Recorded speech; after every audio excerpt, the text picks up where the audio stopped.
নমস্কার বন্ধুরা, welcome to Supti's kitchen. আজকে আমি বানাবো তালের বড়া।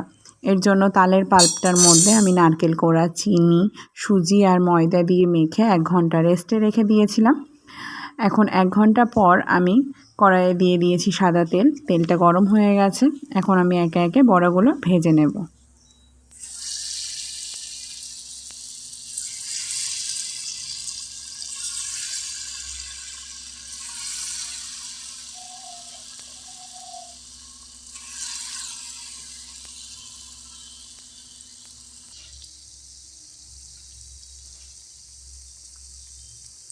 বাইরে টুপটাপ করে বৃষ্টি পড়ছে আর তার সাথে গরম গরম তালের বড়া কিন্তু মন্দ হয় না। তোমরা কে কে তালের বড়া খেতে ভালোবাসো অবশ্যই কমেন্ট করে জানিও। আর তোমাদের সাথে কথা বলতে বলতে আমার তালের বড়াটা রেডিও হয়ে গেছে। এখন আমি এগুলো তুলে নিচ্ছি। থ্যাংক ইউ ভিডিওটা দেখার জন্য।